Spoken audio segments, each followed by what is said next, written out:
Sweet. All right, I think that worked. Oh, I had to move it last minute because the Wi-Fi is not working. Grab. Sorry.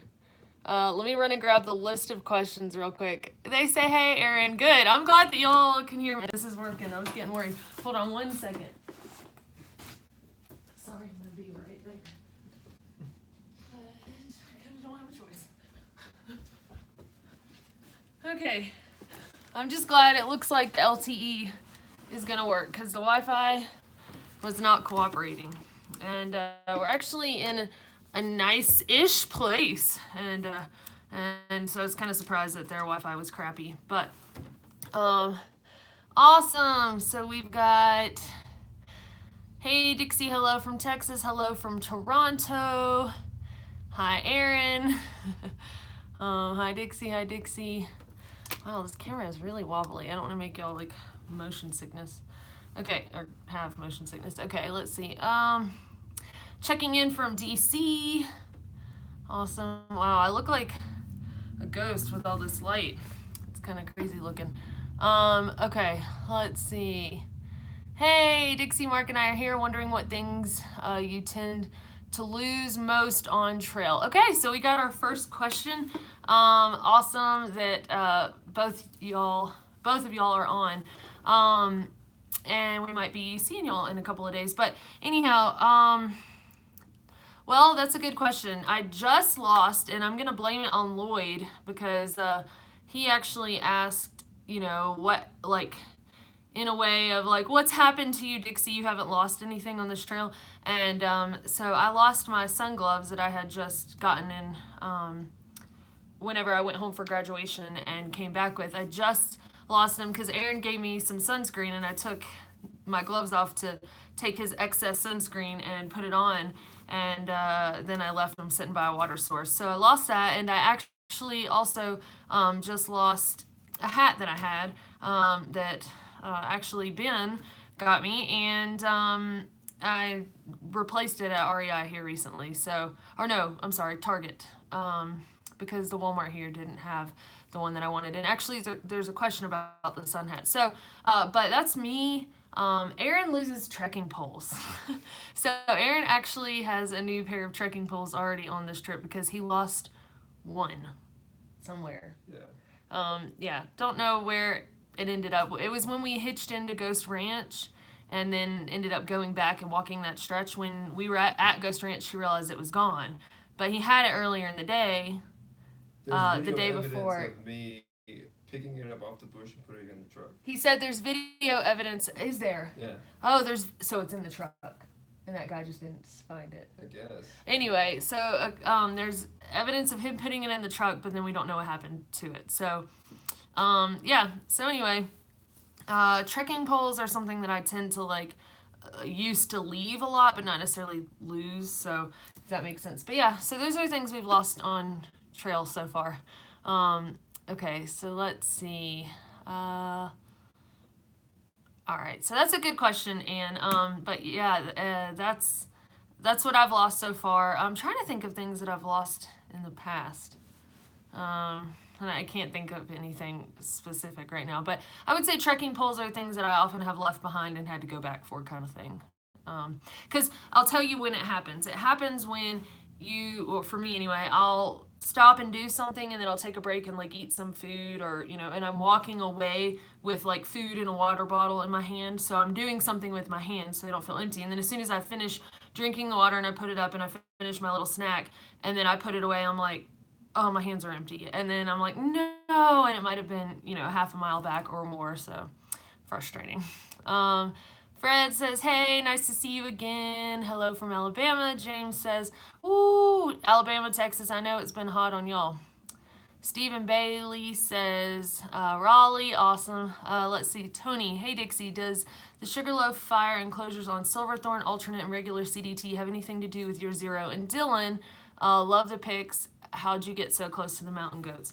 Okay, so, the fire closure question, yes. Well, that's not why we zeroed, but we are right here on it. So actually, I know some of y'all have gut hooks.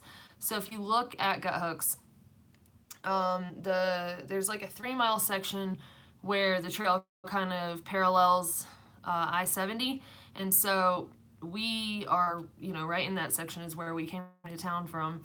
But once you go north of there, it is where the Sugarloaf fire issue happens, and the trail's only closed for so many miles, but they have an alternate that they made. But Aaron and I might have our own alternate that we're gonna do, which might involve bushwhacking for a couple miles. So not sure yet if we're gonna do it or if we're gonna take the CDT's alternate. I don't know. The most fun I've had on this trail, it seems, it's been days where I'm like, well, we're just gonna do this. We're just gonna create our own alternate. And basically, as long as it's in that 50-mile corridor from the Continental Divide, then we're good. So anyway, I think I don't know, we might end up just bushwhacking and creating our own adventure tomorrow, but we'll see what happens. But that's not why we zeroed. The reason that we zeroed is there were a lot of clouds coming in. It was really windy earlier today. It actually doesn't look so bad outside right now, but still not weather that I'd necessarily want to be up on a ridge during. And yesterday we kind of were in that situation on Gray's Peak. So anyway, it wasn't too bad, but today was supposed to be the worst of it, and it looks like the next 2 days there still are chances, but it's not going to be as extreme. And I think the bushwhacking alternate that Aaron and I have thought about taking, it just starts with a bushwhack, and then there's actually like I think a gravel road or something. So that route is a lower route than the official CDT and a lower route than the CDT's alternate that they've suggested as an option. So anyway, we might just end up doing that, especially if the weather is bad. But and then let's see the other part of that question. Let's see. Love the pics. How'd you get so close to the mountain goats? They just let me. There were a bunch of them, and it seems like maybe that's a well traveled area, and they just let me. Some of them were kind of skittish and hopping off, but a lot of them just were just kind of cool with it. And I mean, I would love to claim like goat whisperer skills or whatever, but they just kind of let me, so I just kind of inch closer and closer. And that's kind of what I do with animals. I notice like if you just kind of take it slow and steady and just kind of get a little closer instead of like running up on them, they just kind of let you. So that's what I did. But yeah, I've got the shots like right in its face. It was so cool, and didn't zoom. Like that's just how close I was. So it was pretty fun. I think more excited about that than being on Gray's Peak yesterday. So, okay, let's see. Hello from Kansas, and we've got Boston, and Ched says, hey, howdy y'all, howdy. Okay, let's see. Hey Dixie, just got caught up on your vid. Your return home from the dentist trip was freaking hilarious. Well, I'm glad you thought so. Yeah, I guess it is funny looking back on it, but yeah, my mom said she's gotten safekeepings all of the unedited footage, and she's not sharing all of it. But I really didn't say anything too terrible. So, but yeah, that it was a little embarrassing. But Aaron was like, "Yeah, we should put that in there," and I was like, "All right." Do what? The devil's coming. Yeah, the devil's coming. Yeah, I said. I just like the reason I said that is because before I was so worried I was gonna say something terrible to them, like some not mean, but just like strange, or and so I was afraid. I don't know. I guess I was afraid I was gonna tell them the devil was coming to get them or something. I think I had said something about that to my mom before. I was like, what if I tell them that like the devil's coming to get everybody or something like ridiculous. And so I think that's why I'd said to her, well, at least I told them they were efficient instead of that the devil was coming. But anyway, okay. So I'm glad that you enjoyed that. All right. Fred says, I know you're wearing the Ultra shoes. What about socks? So I have Darn Toughs and I have Injinjis. Now the Darn Toughs are darn tough. Like that's why they're named that, right? So they last a long, long time. And I will get holes in them. I have before, but they have a lifetime warranty. They will replace them for you. Like they will do that. It's not that they don't, oh well, they give you trouble about it or whatever. They're like, no, we want you to send us your socks if they get holes in them, and they almost like dare you to put holes in them, kind of thing. So I've had one pair of Darn Toughs for this whole trail so far, and I'm at mile almost 1,300. And now, we've hiked a little bit less than that with the alternates.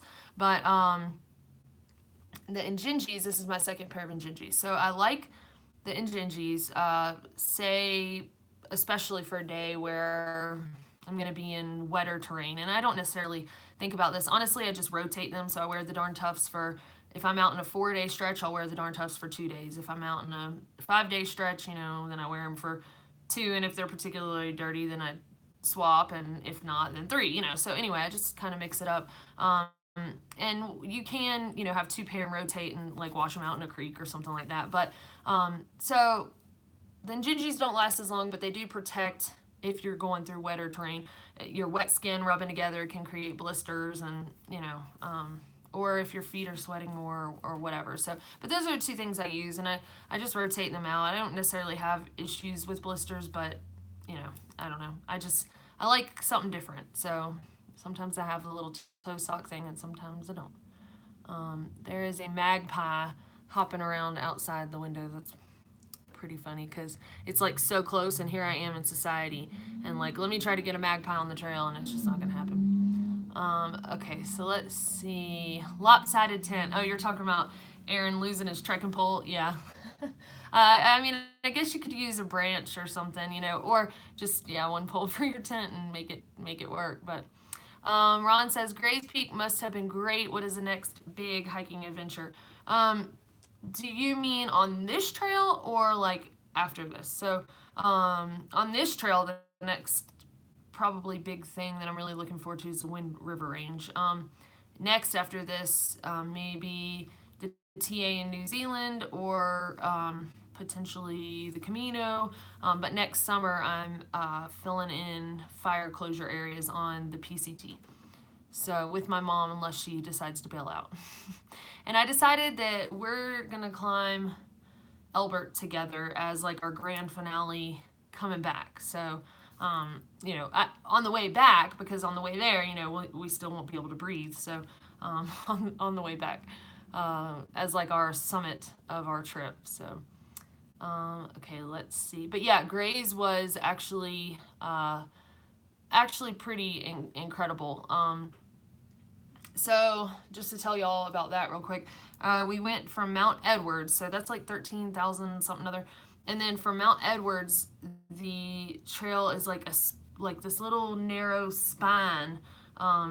We kept looking ahead and going, how do we get to Gray's? Like we could see the peak, but didn't know how we could get up there. We did not see a trail, and we could see the switchbacks coming down on the other side, but and it's because you just have to like scramble across rock, and some of it's real sturdy, and some of it's like scree, a little nerve wracking. And for me, I get kind of dizzy like when I can see on like straight down on both sides of me.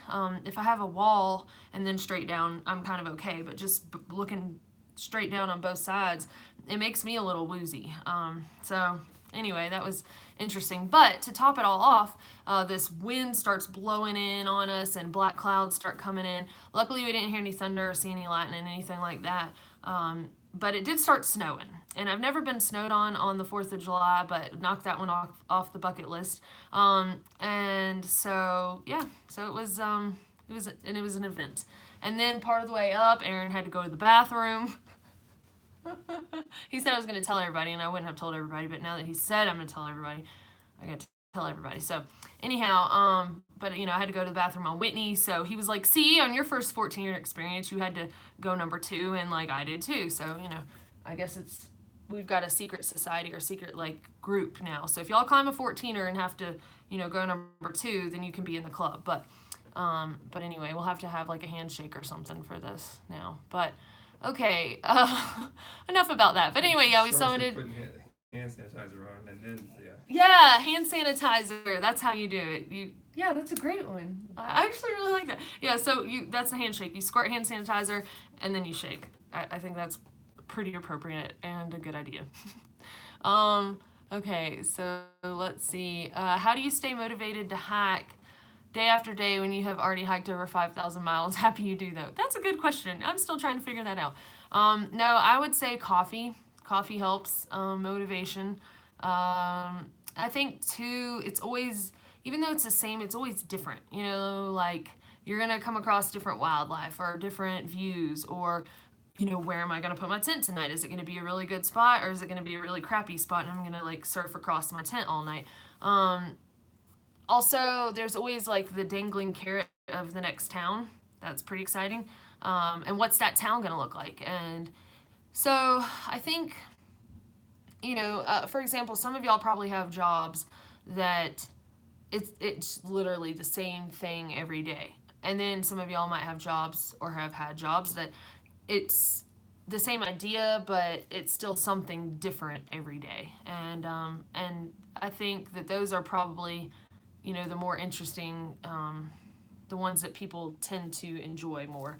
So I guess it's kind of the same thing. And I'm seeing some beautiful country. I'm seeing a lot of the U.S. and enjoying just the simplicity of the trail, and I love it. It's like a love-hate relationship, but probably more love than hate. So that's why we're out here. Or else, like I said before, we hate ourselves, and this is just like the way we abuse ourselves. So all right, let's see. Hi, welcome to On Fire, Colorado. I'm here in Denver, sure getting pretty sunsets though. Yeah, Izzy, the post-apocalyptic looking sunsets, those are cool, but I don't know, a little concerning at the same time when you see them. But yeah, everything's on fire apparently. But it's not blocking us from getting to Canada so far, knock on wood. So I'm just gonna take it, and we're just gonna keep on trucking.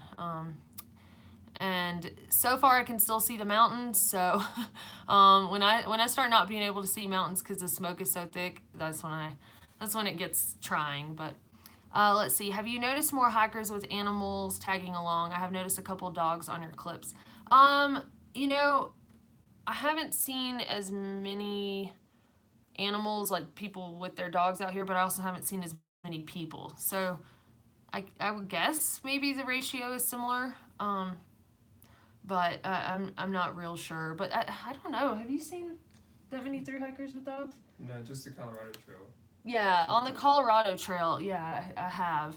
But as far as the CDT, I think the only dogs we've seen are that couple, and they're not going to take them the whole way. So I think they were talking about not too long, actually. They were going to send them home. But anyhow, yeah, so not a whole lot. But yeah, day hikers and for sure Colorado Trail hikers and even section hikers. So okay, let's see. Have you noticed a delaminating issue with the ultras? Some AT guys were telling me they only got about 400 miles on them.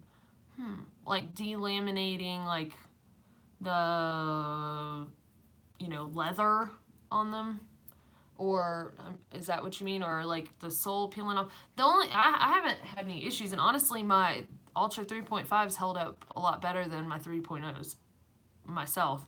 And I only do about 500 miles on them before I ditch them anyway. But uh, even I mean, I know if you think about it, like 400 miles seems like maybe not so much, but to have shoes that um, for me helped with plantar fasciitis, and that I don't have toenails popping off, and that I don't have blisters. I mean, I'll take it.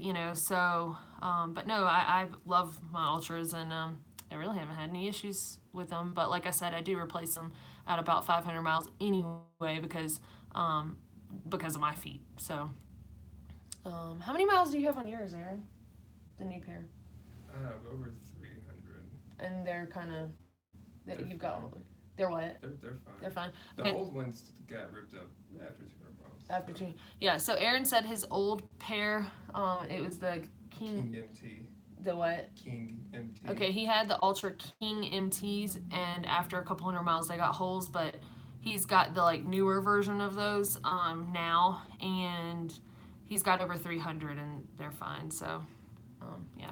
I mean, I think a pair of trail runners should last you 500 miles, and that's to me like really all I could ask. But like I said, if they did only last me 400, I would still buy the ultras because I just think that they're worth it. But it's of course a personal preference. So, okay, let's see. The San Juan footage was fantastic. Thank you. I'm glad that you liked it. I wish there had been more, but we got what we could. Let's see. Charles Perry summited and named Gray's Peak after his botanist, Asa. I assume that's pronounced Gray.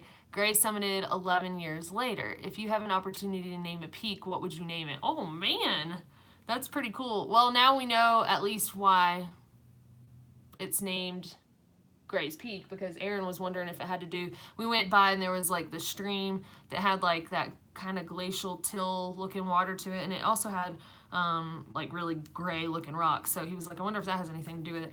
But so I guess not. So that's really cool to hear.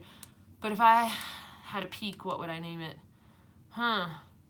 It's a really good question. I mean, it's kind of sad that one of my first thoughts is like, well, of course I would name it after one of my dogs, right? Because they're like my children. But I don't know. I suppose it would depend on, maybe what was going on in my life at the time. Or, I guess maybe I should say I would name it after my mom, since she's been like, my rock. But I don't know. That's interesting. I guess you could always go with a funny name too, but I don't know. I suppose I would probably name it something that I don't know. I don't know. That's a good question, but it would have to depend on what was going on in my life, maybe also the area, and it would be cool if you could do like a double meaning, like something special to that area and also special to the person naming it. So if it could be like a double meaning, that would be kind of cool. So yeah, I don't know. I'll have to think on that one. But that's a pretty cool question.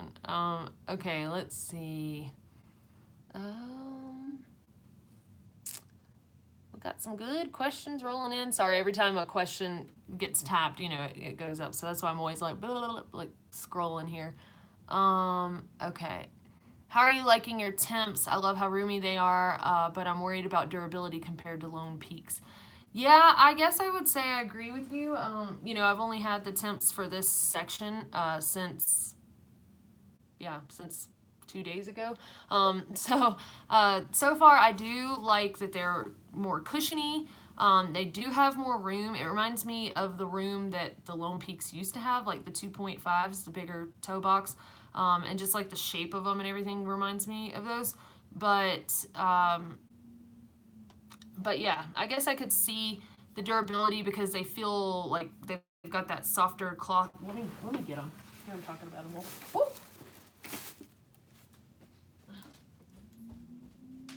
Okay.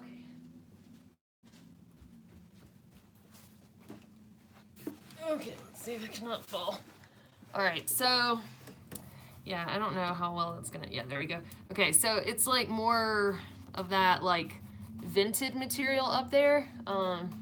So yeah, I could see them being less durable than the Lone Peaks for sure, but I don't know. I think the comfort would probably be worth it, as long as they last close to 500. But I don't know. We'll see. The jury is still out, but so far I do like them a good bit, and they are more cushiony and more roomy. And I noticed the Lone Peak 3.5s run smaller. So I wear a men's 11, and they felt almost a little bit too small, compared to what I was wearing before. But these feel good. So far, I think I would. I don't know. So far, I like them, but we'll see. Okay. Okay. Let's see.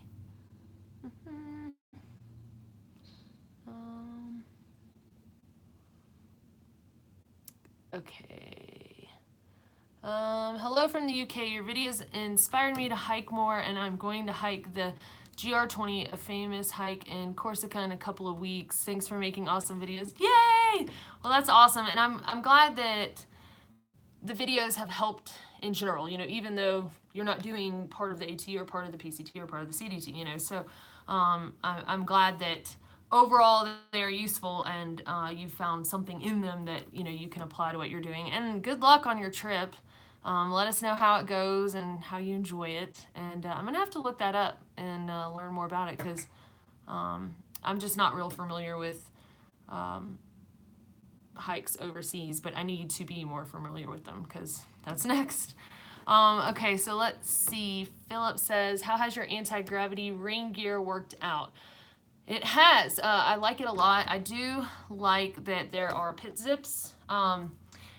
And I will say I had the oh, what is it? The what's the other brand that I used? Do you remember the other brand? The other coat. It was okay, yeah. Outdoor Research Helium. I had that coat. I like the hood thing that it has.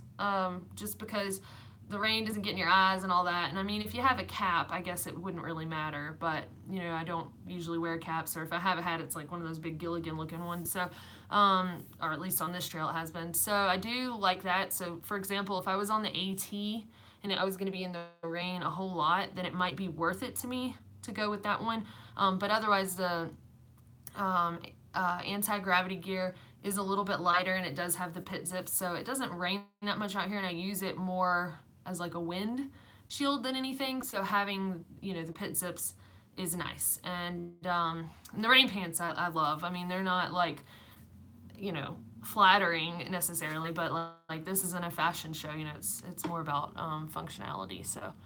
Um, but yes, I like them, and they're lightweight, so which is great. It's fun to watch a storm roll in from a ridge until it gets to where you are, then it sucks. Yes, I agree. It does. Let's see. Emily says, "Hey Dixie, last week I told you I was going to climb the peak to train for Mount Whitney. I did it. It was so worth it. It was so hard, but now I want to climb more peaks. Thank you for your motivation." Yay! So I remember you worrying that you weren't going to make it to the top and all that. So I'm really glad to hear that you did. And just doing that will boost your confidence. Like now you're like, okay, I did that, so now I can do something else. And I mean, even if you hadn't gotten to the top, then you could just try it again. So I mean, that's the whole point. It's and you have to enjoy, at least in hindsight, the struggle of it. And it sounds like that you do. So that's awesome, and I'm so proud. Oh, everyone clap for Emily. That is awesome. That's so cool. Okay, let's see. Hello from Kentucky. Let's see. Here in Canada, we put a string on mittens through our kids' coat to help keep them attached. Maybe you may help you guys in the mountains. Yes. Okay. So actually, I lost a glove on Mount Whitney, and Aaron lost a glove going down Lake Ann Pass. So that is another thing that has been lost by both of us. So hello from North Carolina. This is so cool. All the folks that are all over. Hey Dixie, thanks for taking the time to do Q&A with us tonight and for the gorgeous pics and videos. Yeah, I'm glad that y'all are liking that. I enjoy doing that, posting, because I was kind of just posting one picture, but being able to like make a post and then put all the pictures in the comments. And if y'all ever have a question, you're like, well, where exactly was this taken, or what was going on there, whatever, then feel free to ask. But hi from steamy Connecticut. I bet it is steamy up there. What's mom doing to prep for her trip? Probably nothing. She's been worrying. She's been asking me questions like, well, because we're probably going to take Fancy, which, I still won't. That's my dog daughter. But I still probably won't have as much insight for backpacking with dogs, for like a through hike, but at least for sections, that'll help me get some insight. And then, maybe also with a person who isn't as experienced. But I mean, you think that I got that with Aaron, but I don't know. He's just jumped right on in. So, I'm sure mom and I will be sharing a tent. Normally I'm like, don't share gear with people, but I don't think my mom's gonna get mad at me and leave me. So, and I mean, it is still there is still the danger of, if, for example, she didn't make it to where I did, or we, lost each other on trail. But I'm gonna make sure that she and I both have an inReach out there so that we can connect with one another. And so anyway, we'll figure it out. But that's uh, that's not what you asked. You asked how she's preparing. So I'm sure she will, start walking and doing some stuff like that. And then in the time that I'm back home after this trail and before next summer, then we'll probably go on some day hikes and things like that. And especially with Fancy, to kind of get her used to the idea of, okay, I walk between my mom and my granny, and that's how this goes. And getting her used to working with the shock collar. She's real skittish, like, so it's gonna be interesting. But I don't know. I just don't trust leaving her at home with everybody else and not my mom. So, but I wouldn't tell them that, but that's the truth. Okay, let's see. Um, I scrolled too far. Okay, what has been your experience with loneliness so far on the CDT? Um, so I think I mentioned a little bit last week that I enjoy hiking alone. Like I don't mind being alone during the day, and sometimes you'll see day hikers and stuff like that. And I enjoy thinking and whatever. But I when I'm alone at night, it's not that I'm necessarily like scared or whatever. It's just that it's really nice to be able to, in the evenings, like just kind of, somebody's there. Like, I don't know, Aaron and I ask each other, like, what's for dinner? We might ask each other that same crap every day, but it's just like, I don't know. It's just, and the fact of like knowing that if a bear mauls you in your tent, that like somebody will know what happened at least. I don't know, just stuff like that. And so yeah, I really do enjoy camping around other people for sure. So but it's not been too bad, especially these last few sections. There have been a lot of Colorado trail hackers, so you see people, and a lot of people are active in Colorado anyway. But so Ann says, just checked out the official CDT alternate for the Sugarloaf Fire. If you end up going through Empire, Jenny's Pizza is great pizza. That's where we thought about grabbing food for you. Oh, cool. So that's good to know. Yeah, we're still debating. We still don't know what we're doing yet. So either way, it's going to shorten this next section. If we take their suggested alternate, I think it shortens it about 5 miles. You probably saw that on the CDTC page, and but if we take our own, create your own alternate, then I'm not sure. It may even be a little bit less than that. So, but yeah, I'll keep that in mind, and I'll message you soon, um, and keep you posted. I was wondering if you have always been so comfortable with cowboy camping, or if there was a turning point for you that made you okay with sleeping out in the open. It sounds scary with bugs/animals around. Okay, so first of all, bugs. If it's like a crazy puff of mosquitoes all around, like if I set down my pack and I already have mosquitoes biting me, I'm not cowboy camping, because I just I'm just not dealing with that. I'm not, because while I'm cooking, they're gonna be biting me and stuff. Just not doing that.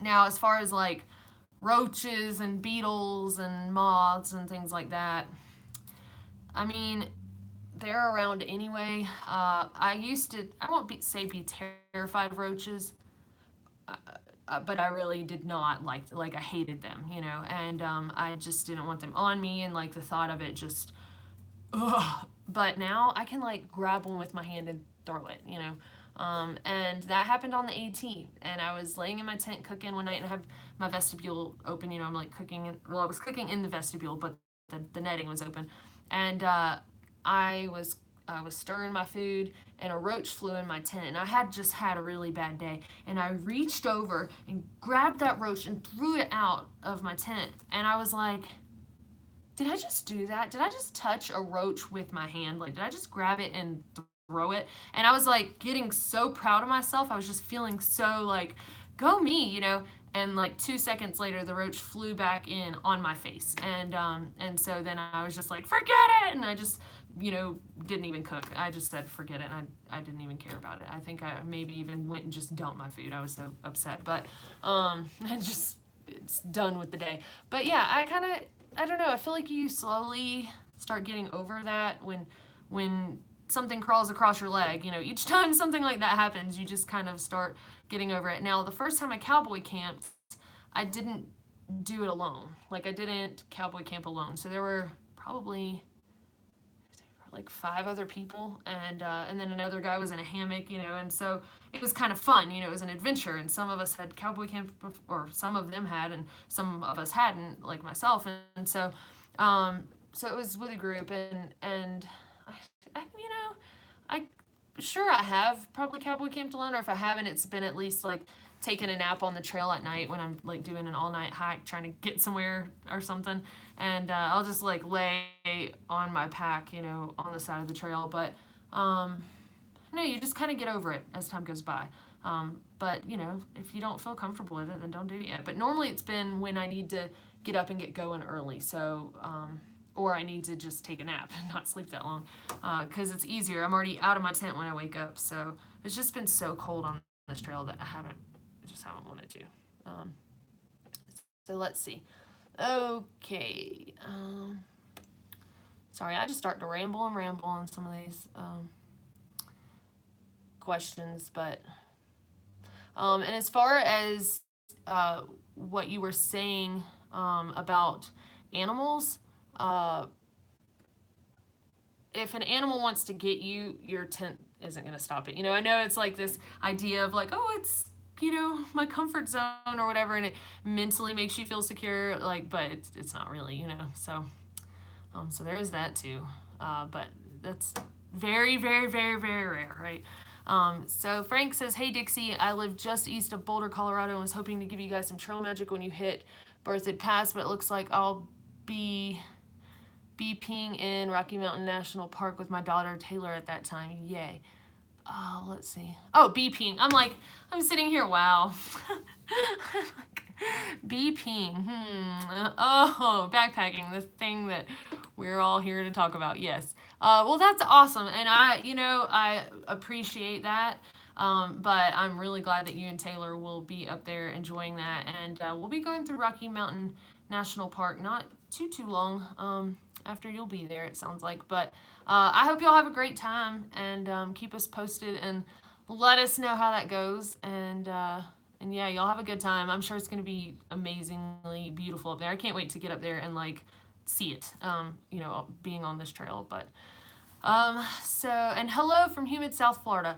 Oh, what part of South Florida? Because I was actually born in Melbourne, and then lived in West Palm Beach till I was like 14, from when I was 2 to 14. But anyway, small world. Hello from Australia. I think you get like, one of the furthest awards, or is that farthest? Farthest or furthest? Hmm? If you were talking about distance. Farthest. Farthest. Farthest. Okay, there we go. See, Aaron doesn't only edit videos; he edits my talking. Okay. Jim says, "Hey Dixie." James says, "Good answer, thank you, awesome." Okay. And hey Jim, let's see. Great timing. Just got done with work. Wonderful surprises. You're having a live Q&A. Yay! Yeah, I'm sorry. I know today was a late notice, and I'm impressed. There are 85 people on right now, even with the late notice. 86. So yeah, we weren't expecting to take a zero necessarily, and then saw the weather that was going to be rolling in and everything, and it was just like, okay, let's just, we're not going to do many miles like this anyway. So are you going to video next summer on Homemade Wanderlust? Yes. So I will definitely have a video coming out, same thing. Well, I don't know, I guess, is it going to be, it may not be, there will be videos coming out. I don't know if it will be as like real time or not, and these are a little bit delayed, but I'll still be doing the live Q&As with y'all. Y'all will still know what's going on, and while I'm out there, be posting some pictures and stuff like that. And so my mom will probably, be there. So, for some of y'all who, because she'll be 60 next summer. So for some of y'all who are closer to that age range or whatever, it might be interesting to talk to her and see her perspective. Not that, honestly, I feel like, let's put it this way. I don't think that just because somebody is older that they can't do a through hike, but I think that maybe you consider other things, or you know what I'm saying, like it's a different perspective anyway. So because there are certainly people in their 60s, 70s, and whatever through hiking, so and even 80s. So okay, let's see. um, let's see. Okay. P.S. Do you have any idea when you might hit Berthoud Pass? I think that we will hit Berthoud Pass in the next few days. So I don't know exactly when though. It's just really going to depend on what's going on with this fire closure and, um, you know, just the weather, like the rain and stuff like that, and whether we're going up on the higher routes or the lower routes and all that stuff. And we might, if we take the CDT's alternate, we won't even hit Berthoud Pass. We'll actually like go around it and wouldn't be able to go into Winter Park if we wanted to. So from what I understand, from what I've seen. So okay, let's see. Garrick says, wait, are WAG bags required on Grays? Oh, like they're on Whitney. If not, it's not quite the same. Real question, how do you plan to travel between the 2017 PCT fire closure points road trip with 2 cars? So I guess that, I don't know about the bags, honestly, because we didn't pass by the trailhead. It wasn't, like going up from a kiosk in a trailhead or whatever. We were coming from the other mountain, so they might be. Um, I don't know, and didn't honestly even think about that. But he didn't go right on top. For what that's worth, it was on the climb up. So, but yeah, on Whitney, I had to go in the little hut in a Ziploc bag, and that was pretty bad. But anyway, yeah, that is a good question, uh, and one that we probably should have thought of. And I'm sure Aaron doesn't even know anything about that at all. So. Okay, how do you plan to travel between the 2017 PCT fire closure points road trip with 2 cars? So I think what we'll do is I'm trying to talk my mom into us taking her van because we can sleep in the back of it if we have the seats removed. Not necessarily on trail, but just in general, because we'll be road tripping out there. And then, she's never seen the Pacific Ocean. She's never been to California. So I want to do basically like each of the closure areas as like a section hike. I mean, that's what it is, right? But have a few days off in between to go maybe see some things like as we're moving up in the state, and maybe some people and whatever. So if we take her van, then we can sleep in the back of it. But I think what we'll do is we'll just park it somewhere and then hitch, because I want her to have the hitchhiking experience. And that's one of the things she's most nervous about. She's like, oh, I don't mind the walking, but I just don't know about this hitchhiking. And so yeah, hitchhiking with 2 of us and a dog, we might be limited to just people who have a bed of a truck. And that's fine. So I think that that's probably what we'll do, because I don't want to road trip with 2 vehicles. I guess we could just drive one out there and then rent one, but nah, I think we'll just park it somewhere and then walk away from it, hitch back to it, or maybe we'll just hitch to the starting point and walk back to it. That'd probably be better, just because we know we've got a vehicle when we get to where we're going. But yeah, that's a good question. Someday let's all do a Forrest Gump and have all of us follow behind you and Aaron on a through hike. Okay, and then like halfway through we're like, I'm just gonna go home. Or whatever he says, but I think I'll go home now. Let's see. How about a double meaning like pass gas from that pic you posted? Yes, exactly. You're talking about in naming the peak. Yeah, that's great. Okay, never mind about my temp question. Someone beat me to it. Oh, okay, perfect. Is the Z-Packs Arc Hall a keeper? I like it. I've had it for the PCT from Northern California on, and then all of this trail. Now, I will tell you, I just replaced the mesh that, so you've got the part that arcs, and then there's the mesh that actually rests on your back. I just had to replace that because it was kind of tearing. So, but that's after 1,200 miles of this trail, which may be about 1,000, and after, I don't remember what mile I was at when I got it. So anyway, it's got well over what a through hike is, and that's not. I've just found with pretty much any gear, if you get a through hike out of it, you did good, you know. So it's gonna, I assume, hopefully last me all of this trail. So if it lasts a through hike and a half, and I only had to replace a part of it, then pretty happy with it. And a lightweight pack like that is not going to be as durable as like an Osprey, and they have like a lifetime warranty. So, you know, but then they're heavier, but more comfortable in the way that they carry the Ospreys. So you just have to, you know, it's trade offs. But it is a keeper because so far I've kept it. So, let's see. Um, uh, Dixie, is Aaron going on the Pinhoti Trail with you and video with you? Let's see. Okay, so I'm still thinking about doing the Pinhoti, and maybe that would be a good trial run with mom to do a little weekend trip or something on the Pinhoti. But yeah, I talked about I would like to do the Pinhoti, but I don't know. I don't know. We haven't really talked about any of that yet. So maybe we'll get out there and both try to set a speed record and just see who wins. That would be, you know, that wouldn't be a bad idea if we tried to set an FKT and we were racing. Yeah. Cause then And we videoed. we'd be pushing hard. Yeah. Like, yeah. And yeah, we videoed. It'd be like dueling videos. Yeah. He's sneaky though. Like we'd end up camping together, and I'd be like, Aaron, for what time are we waking up? And he'd be like, oh, 4, you know, and I'd be like, okay. And then I wake up at like 3:30 and he'd be gone. That's how he is. Hacking all night. You think we're gonna be camping together? Like I want to already in. Oh, so you think you'd be ahead, huh? Okay. All right. You'd end up off the trail somewhere, so you'd end up lost, so whatever.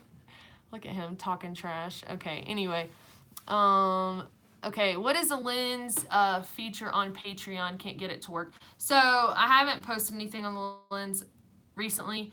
So the lens feature is basically like if on other social media you've seen like your story. So I think it started with Snapchat, and it's just like a thing that you post for everyone to be able to see. And it's kind of like a slideshow or whatever, you know, of pictures. But I was afraid that not everyone would quite understand it, or you know, it looked like you could see it on the desktop and the app, but I don't know. So I just decided to start doing the status and then posting all those pictures in the comments, and then that way they're there, because I think the lens feature it might only last 24 hours or something like that, and then it goes away. So but that's basically what it is. It's just you can post stuff up there, and it lasts for a little while for everyone to see, and then it goes away. What would you suggest for a temperature rating for a quilt or sleeping bag for the AT now that you've had more hiking experience? So I had a 23-degree bag, and I freeze. So when I was in the Smokies, I was cold some nights. Now, I don't know that the degree rating on that was quite accurate, but I don't know. I've got a 10-degree bag now, but I freeze at night. So I think a lot of people on the AT probably had like 30-degree bags. I don't know that I would suggest for anyone, a guy or a girl, in the colder months being in anything, you know, that's not rated at or below like 30 degrees.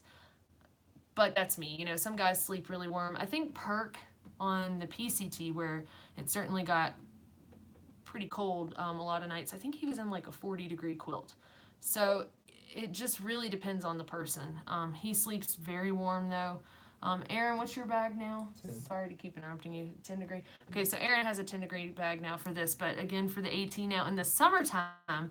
And this is the thing about the AT. They recommend that you have 2 different bags, but that gets expensive, right? So people try to like find something that they won't freeze to death in, but then they won't burn up in the summertime. But what I recommend doing, what I did, is I would go a little bit cooler on your rating um, for the colder times. And then the warmer months, I literally slept with a fleece sleeping bag liner that I got at an outfitter in Virginia when I was like sweating at night. And I was like, okay, this is safe to do now. And I kept my puffy in case, just to use as a pillow or in case it did get pretty chilly one night, just as a backup. But literally a fleece, and Perk used like a fleece throw blanket to sleep with, just so you have something kind of light to cover yourself up, or if it is a little bit chilly. So that's what I would recommend. I wouldn't say get 2 legit sleeping bags. I would say get one that's like a good sleeping bag that's going to keep you warm at night. So, like I said, I wouldn't say anything that's not going to be warmer than 30 degrees or below. But, you know, again, Perk would be like, well, I'm not, he would be fine with something warmer or warmer rated. But anyway, but yeah, and then in the summer, you can get away with like literally a blanket. And then save yourself. I think I saved myself £1 in the summertime by just carrying that fleece liner to sleep with. Yeah. So hopefully that helps. But there are so many gear lists of the AT, people who have hiked the AT. So you can Google that and look, somebody your age, your sex and whatever, for anybody else interested, you could look at that and kind of see what they did, and that might, be helpful. Okay, let's see. How do you folks catch up to each other each night? What exactly do you mean by that? Like how do we find where each other is camping? So I think maybe that's what you mean. If you don't, then correct me. But so, for example, in the mornings, when Perk and I would hike together, like on the PCT, and we didn't really hike together much during the day, really. I mean, sometimes we did, but we would talk about like a projected finish point for the day. So we might talk about, okay, we aim to go 22 miles. I was looking there. It looks like flat terrain. There's a campsite listed in Gut Hooks, and so that's kind of what I'm aiming for. And then, we'd go for it. And if I ran into him before that and he was like, man, I'm just not feeling it today, I'm thinking about going 18 miles instead, Or if I never ran into him, then I would know he made it there and I would push there. And then most of the time, we would hit the projected mileage and say I got there and I guess he's not there, so I guess he felt good and kept pushing on a couple more miles, but probably see him the next morning because, he'd know I was behind him and drink coffee later or drink a couple cups of coffee instead of just one and kind of wait on me,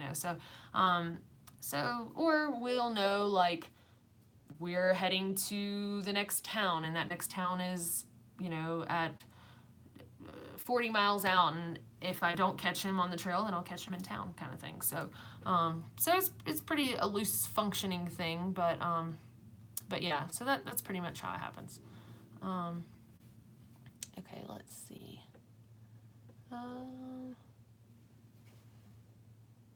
Sorry, it's taking me a while to answer some of these, but y'all are asking some good questions tonight. Let's see. Ask Mom or Aaron if they want to hike the Smileys in the end of September. I don't know what you were talking about, Jim. Should be beautiful gear shakedown for Ma. Yeah, let me know. I'm not sure what you meant by that. Okay, let's see. Huh? Oh, the Smokies. Okay, maybe you meant the Smokies. Yeah, that might be a good place. Let's see. Jeanette says, "Hey, from Louisiana, planning to hike through Yosemite soon. Multiple trails. Did you go through and have any recommendations for permits?" Yosemite. Let's see. Hold on. I'm thinking like, whoa, Yellowstone. Yes, Yosemite. So I went through there at the end kind of the Sierra Nevada area, and so our through hiking permit from the PCTA covered us there. So we did not have to have an additional permit if I remember correctly. I think the only any place I had to have an entry into Canada permit, and I think the PCTA permit covered pretty much everything we'd be hiking through. There might be some wilderness areas that had you fill out a little tag at a kiosk or something like that. So I'm not sure, like if you're just going in to hike and camp there. But if you get on Google, and just look it up, like Yosemite camping / hiking permits, then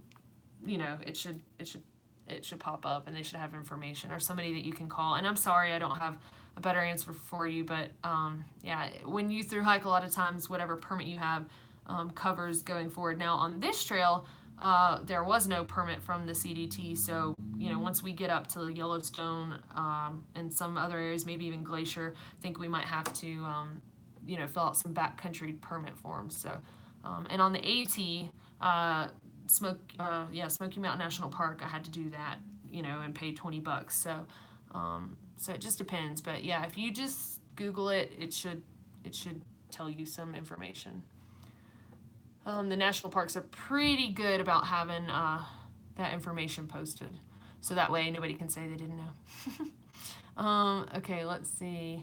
But I hope you have a good time, and that's a beautiful area. So, are you planning on doing Half Dome? I'm just like, I'm trying to make sure I'm like Yellowstone, Yosemite. Okay, yeah. Yeah, that's, I kind of wish that I had done that while I was there, but oh well. Okay, Ed says, hey from Virginia, how long did you stay above 12,000 feet? Did you worry about hypoxia? We've been above 12,000 a lot, like, going up to 12 and then, stay there sometimes for a little while and come back down and back up. I mean, right now we've been going between 10 and 12, like a lot, like that's common. Now yesterday when we were on the 14er, we didn't like camp above even 13,000. We were at like 12,000 camped, and then climbed up to 13 something on Mount Edwards, and then on up to 14 on Gray's Peak. So most of the time we're below 13 camping, but somewhere between 10 and 12 pretty much most of the time we've been in Colorado. So and yeah, I mean, it's something to worry about, but I mean, it's definitely something that happens. But as far as people getting elevation sickness, not and just feeling, or altitude sickness, I guess, and not feeling well. But you just have to pay attention to yourself, try to stay hydrated, which Aaron and I were not yesterday. I think we had myself. I drank some water first thing in the morning, but after that, I had like a liter for the rest of the day, and I just didn't drink, which is not good. So that's why I'm supposed to be drinking while I've been in town, but I just keep looking at my bottle of water. So okay, see, I took a little sip, and that's probably all I have for a while. But yeah, stay hydrated.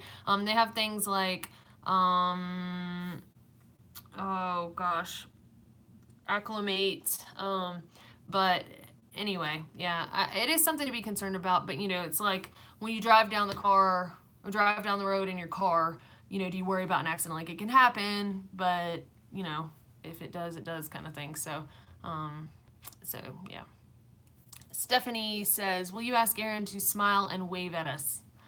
I will ask him. Aaron, will you smile and wave? Smile, wave. Okay, he did. That's what I'm told. Quit. I didn't say smile and wave. I said, will you? You were asked. That roach came back with a vengeance. Haha, thanks for the response. Yeah, that roach did come back with a vengeance.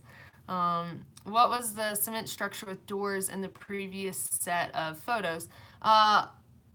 Let's see. I don't know. I'm not sure what that thing was. Honestly, I don't know if it was like an old storage unit or old place that like the military used to blow stuff up, because it looked pretty beaten up.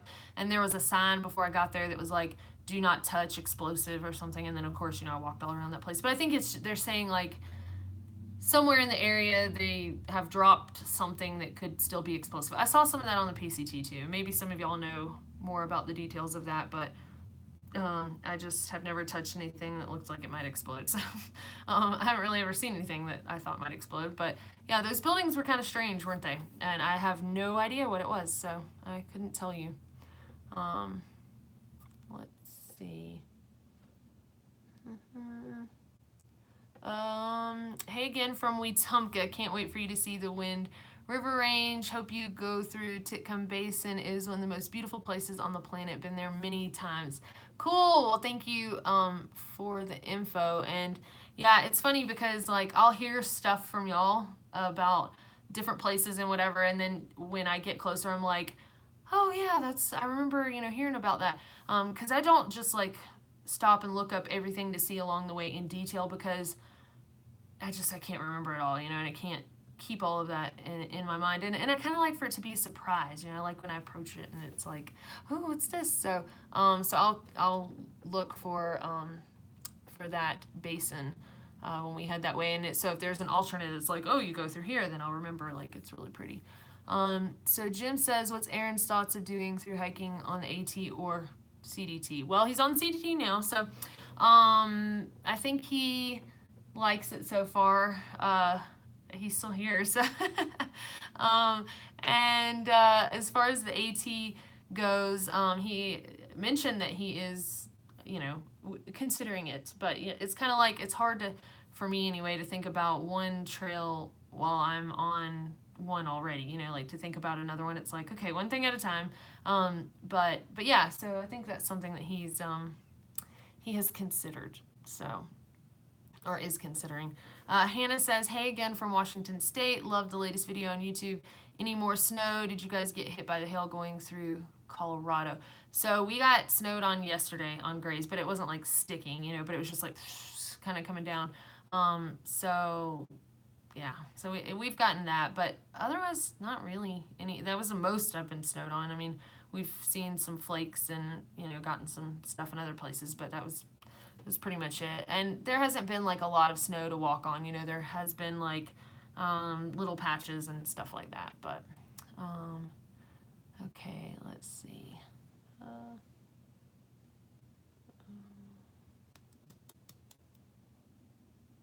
Sorry, y'all. I'm scrolling. Okay, here we go.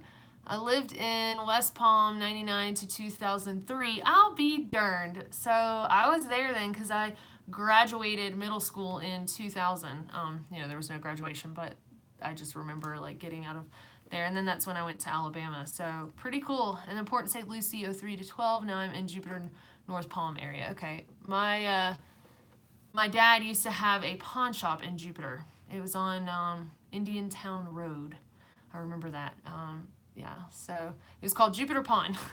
I knew you were born in Melbourne, but I didn't know you lived in West Palm Beach. Small world. Yeah, and actually, my mom worked at the courthouse there, the Palm Beach County Courthouse in the recording department. And we actually lived in Palm Springs, Lake Worth area. So it's pretty crazy. Small world for sure. Chelsea says it's more than 86 Dixie. Some of us have Q&A parties. That's awesome.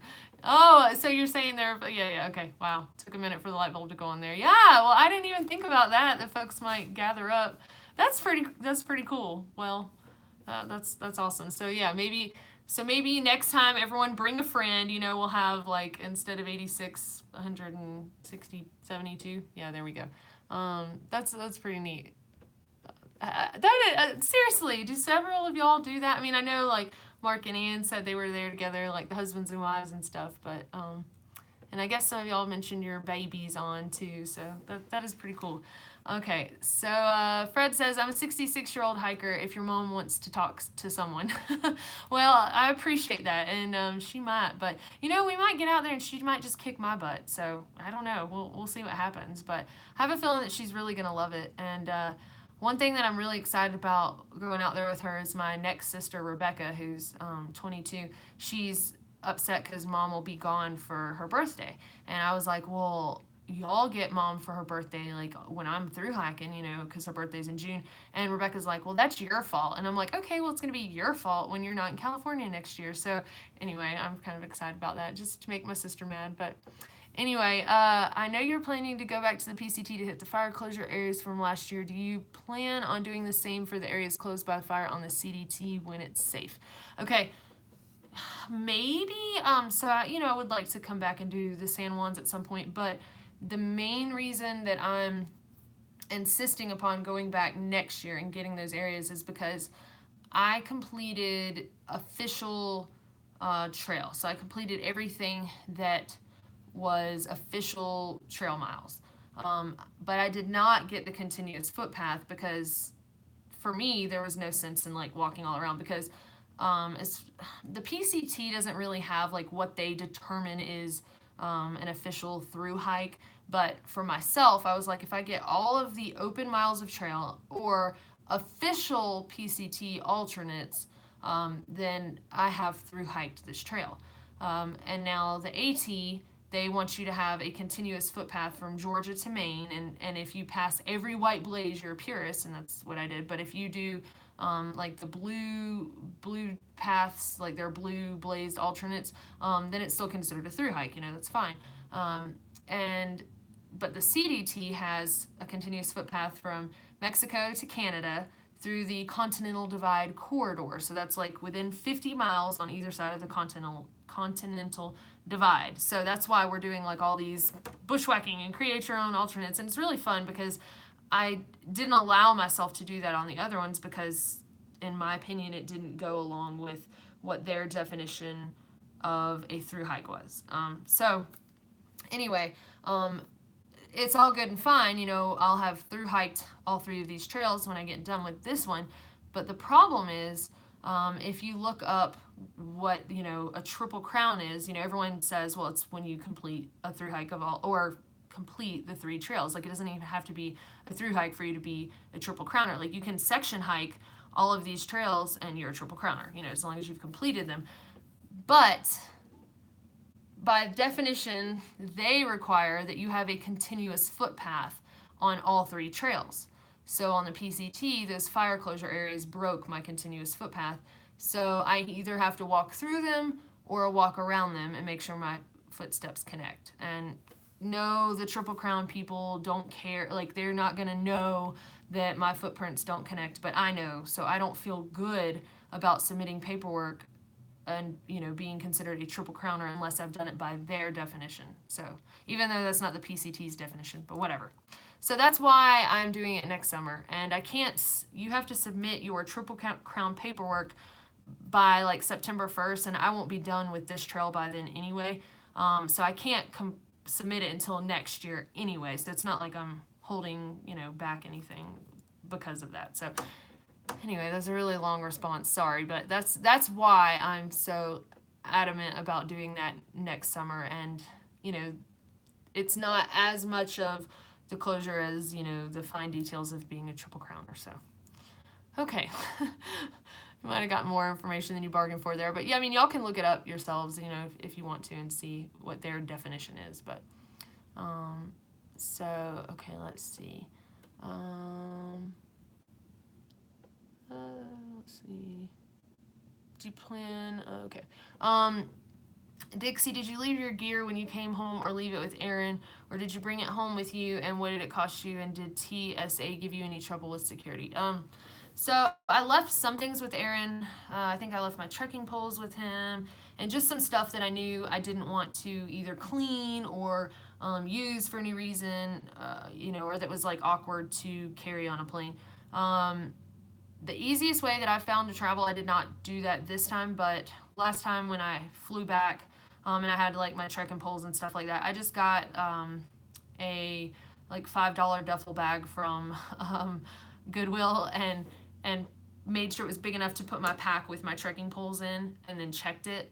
And then when I got to where I was going, I just threw it away, because it was like old and crusty and $5, So, and then it was repurposed anyway, right? So, even if it was just one time. But anyway, so yeah, some things I left with him. The only thing TSA gave me any trouble about was like some food in my pack, and they just wanted to like swipe it with something, and I was like, what are you looking for? And she was like, food. And I'm like, well, you found it, you're gonna keep it? And she's like, no, I just have to like swipe it with this thing. And I'm like, she's like, I don't know, I don't make the rules, it's just people up above my pay grade. And I was like, oh, okay. She's like, yeah, it's dumb. And I was like, all right. So you're getting paid to look for food, but so no, I didn't have any troubles. Now, I did not take my neck knife. That's something else I left with him. And because I didn't want to check anything, I just wanted to be able to carry everything on. So I think I left my tent with him, maybe. I don't know. Yeah, some things like that. So let's see. Hannah says, I might have missed it, but you guys pushing to catch Parker just to hopefully naturally catch him. Saw pictures of him with familiar AT faces. Yes! Yeah, he hung out with Riga and Land Mammal, and actually, Land Mammal is the one who brought me from I-70 to town yesterday. He was just here in town visiting friends on the 4th, and said, hey, if you're in the area and you need anything, let me know. And I was like, all right. And so he came and got us and gave us a ride. We could have hitched, but, it was just nice knowing that we had a ride there. And then actually when we got here, Aaron went ahead and came to the room, but Lamb Mammal and a girl, I assume it's his girlfriend that was with him. But anyhow, they were meeting friends to go out on a boat on Lake Dillon. So for like 20 minutes or so, I got to go out on this boat with them. So I went from being on a 14er to on a boat, and it was interesting. I didn't think my day was gonna go like that, but so anyway, yeah. So Land Mammal, and then Riga's wanting to come and do a day hike or something like that at some point. Um, it's so hard though, honestly, time management wise, like to meet up with people because you want to hang out longer and stuff like that, but then there's like Canada. So what I think I'll do is on the way home, I'll probably get a car and come back through. And Aaron's got that section from Creed up to Salida, so um, coming back for that, and I'll probably just stop in Colorado and see, Riga and Land Mammal and get to spend some more time with them. But as far as your question, catching Perk, I think it'll be kind of a natural thing. Perk has a way of dragging his feet. However, he keeps taking all these cutoffs. So he took the Silverthorn alternate, and we did Grays. So that got us a little bit further behind. And then he took the Creed alternate, but had he done the San Juans, that would allowed us to catch up better because they were open when he went through. So if he keeps taking all these cutoffs, then I don't know. But I think we will catch him. I think it'll just happen naturally. But we're not really killing ourselves over it because this is a tough area to kill yourself over it. Maybe in Wyoming, pick up the pace, but it'll be more so to make sure we get to Canada at a decent time than killing ourselves to catch him. So if that makes sense. But yeah, I would love to finish this trail with Perk. I really would. So Jen says, let's see. It's on placing bet on Dixie 2-1 odds. Thank you, Jim, for believing in me. He's talking about on the Pinhoti, racing Aaron. With your current pace, when do you think you'll reach Canada? What's your target? Honestly, I would love for it to be like September 20th. I don't think that will happen. I keep kind of calculating September 23rd, but there's just no telling. I'm hoping to make up some miles in Wyoming. I'm hoping to do bigger mile days, but right now to finish on September 23rd, I think I have to have like an average of 22 miles a day or something like that. And taking to zero today doesn't help that. But there will certainly be days in Wyoming where my average will be a lot higher than 22, I think. So, there aren't a whole lot of flat miles left on the trail, but, just to do the best I can and get there when I can kind of thing. And just, yeah. I never finish before snow, so I'm just really hoping the third time's a charm and I can finish before the snow beats me to Canada or like Maine, last on the AT. But anyway, yeah, if I could finish September 20th, that would be my dream date to finish. But just gonna go with it and see what happens. So, okay, let's see. Best on trail meal so far, and in town meal so far for Aaron too. Okay, so best on trail meal. I don't know. I think I answered this one last time, and not that I mind again, but I'm just like, am I going to be consistent? It just really depends. In the stretch, I really like macaroni and cheese. I really like spinach in my Alfredo pasta sides with mushrooms, dehydrated spam. Uh, yeah, yeah. And then in town, it always depends. It's like wings. I don't know. What's been your best on trail meal? I don't really have meals since I don't cook. Yeah, Aaron doesn't cook, so he does like nuts and jerky and bacon jerky is so good. Honestly, yeah, the maple bacon jerky. He said maple bacon jerky on trail, and then in town. It's so hard, this question. And you would think that it would be like a no-brainer. Well, actually, yours would be mac and cheese in Boulder, but that wasn't, I guess, Yeah. on trail. But so he went to visit a friend in Boulder, and he had some mac and cheese with pulled pork on it that he was bragging about the other day. Not to answer for you, but I'm just thinking of what thing I've heard you be like, oh, this was so good, you know, and that was one of them. But yeah, I don't know. It's just, for me at least, all food is so good in town. Like when I get to town, I'm just like, oh my gosh, I just want food, you know. So that mac and cheese or that grilled cheese you had, you said you liked. Well, until I found the green chili. Yeah, he didn't like the green chilies in it. New Mexico puts green chili on everything, They don't tell you. and they don't tell you. Yeah, it's like you didn't want green chili on your cheesecake. What do you mean? But so yeah, they didn't tell him they put green chili on his mac and cheese. But okay, let's see. Best trail magic experience so far. When Jr. I don't know. I guess that was, he cooked out steaks and stuff like that and asparagus. But I got trail magic the other day too. There really hasn't been a whole lot of trail magic, like your traditional, like serendipitous, somebody sitting there with a table and burgers, you know, kind of thing. But I did have pretty awesome trail magic. Somebody let me sleep in their garage of their guest house, so that was pretty nice. Had a little cot in there, and it was heated and had a bathroom, so that was pretty awesome. And then you said funniest moment. I don't know. Funniest moment. Nothing's funny. It's all miserable out here. I'm just kidding. I don't know. I just can't even think. I'm sure we'll. Yeah, I'm sure we'll come up with something, but if I think of something, I'll comment it. But yeah, that's a good question. I just don't know. Wondering if you have any scary moment in the woods or during a hike, such as strange sounds. Yeah. So the other night, I was camped alone, and I got out of my tent to go put my food bag not in my tent. And you know, there was no like good hanging tree or anything like that, and so I was just gonna find like a branch to at least snap it on so it's away from my tent. And I got out and I saw eyes glowing in my headlamp, and I was like, oh no. And I'm like thinking, you know, I mean, it was probably like a fox, you know, and I'm thinking it's a mountain lion. I have no idea what it was. But normally if it's a deer, it'll run, or, you know, if I speak to it, it'll run. And I was like, hey, what are you? And like it didn't do anything. It just stared, and then I yelled again and it stared, and I was like, okay, I'm not moving any further from my tent right now. So I just took my food bag and I threw it as far as I could, and then I got in my tent and I closed the vestibule. I peed in the vestibule, and then I got in my tent and I played actually Charlie Daniels' Trudy. Call up Trudy on the telephone. Anyway, I played that as loud as my phone would go, and I sang it obnoxiously with it and clapped my hands and stuff. And then I was like, well, I guess if it's gonna get me, then it's just gonna get me. And then I went to sleep.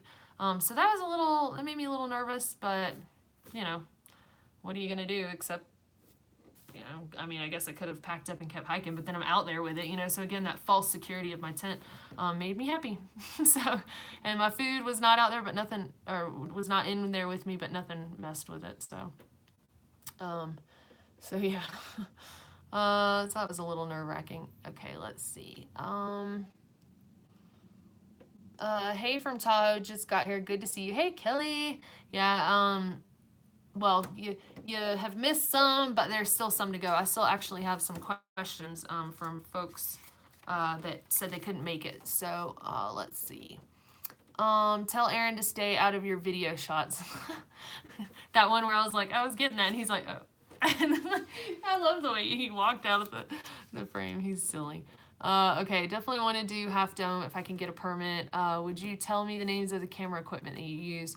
I know that you've said before, I didn't write it down. Okay, so I could sit here and list everything for you, but the easiest thing is I have a gear list with everything, so I'll post it. I will post it in a status post on Patreon after this. So let me write that down as my homework. Share, gear, list, link. That way it's all listed out and it's got like the hyperlink so you can go look at it yourself and all that. That way you're not having to Google everything. So that'd just be the easiest way. But it has like everything, all the cameras and gimbals and drone and all that good stuff. So yeah, I want to do Half Dome too. Do what? Does it have your new camera? Yeah. And the crane. Okay, we need to add those. Yeah, because for the videos too, because we were like, oh, everything listed in this video or everything using this. Yeah. Okay. I meant to tell you that the other day, so I'm really glad you asked that because you just made me remember something I need to tell Aaron. So yeah, oh, that's so cool that you're gonna do Half Dome. I hope that you have an awesome time there. Yosemite is beautiful, and hopefully this year it's not like scary rivers and stuff flowing through it. So I'd really like to go back and see some of that stuff normal. Yeah, I hope that you do Half Dome. And my friend Rebel Yell from the AT actually did that while he was on the PCT this year, so in Mountain Goat. And then I think he proposed. He proposed on Whitney, or was it Half Dome? No, he proposed on Half Dome to his girlfriend. So it's kind of cool. But so yeah, I will put that in the status. Yeah, I'll post that. Okay, what is Aaron's and your favorite trail magic? Yeah, like I said, there hasn't been, a plethora necessarily of trail magic. But we've had some people be very kind to us and help us out. And some of them have been patrons. And, that's honestly like, that's not your traditional, somebody sitting there cooking a burger thing. But that means so much just to, like you're in a bind and you get a ride when you need one kind of thing. So those logistical things are really nice. But I think a lot of the reason that people don't do the traditional trail magic on this trail is because they just don't know if somebody's going to come by or not.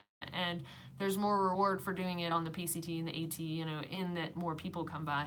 But I'll tell y'all, if anybody is interested in doing trail magic in general for hikers on the CDT, one of the best places to do it is in where the CDT and the Colorado Trail are together, because you have a lot of people hiking the Colorado Trail southbound, and you got a lot of folks on the CDT northbound. Well, not a lot, but some. And so you'll definitely hit backpackers anywhere probably in that stretch around this time of year. So even June-ish.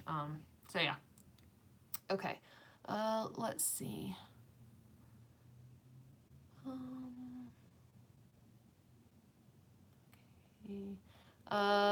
Dixie, how do you calculate how far you hike in a day? So if you get on Gut Hooks, it's an app that I use. It'll tell you where you're currently at, and then if you click a waypoint ahead of you, it'll tell you how many miles to that spot. So say I just remember, I camped at mile 1213.2, and it tells me that in Gut Hooks, and then now I'm at 1233.2, then just do the math and then I know. Or if there's like a waypoint where I camped the night before, like a water source, I can just click that and it says that's 21.1 miles back, So yeah, Gut Hooks tells you the mileage of like everything. So it's pretty great. Okay, let's see. I'm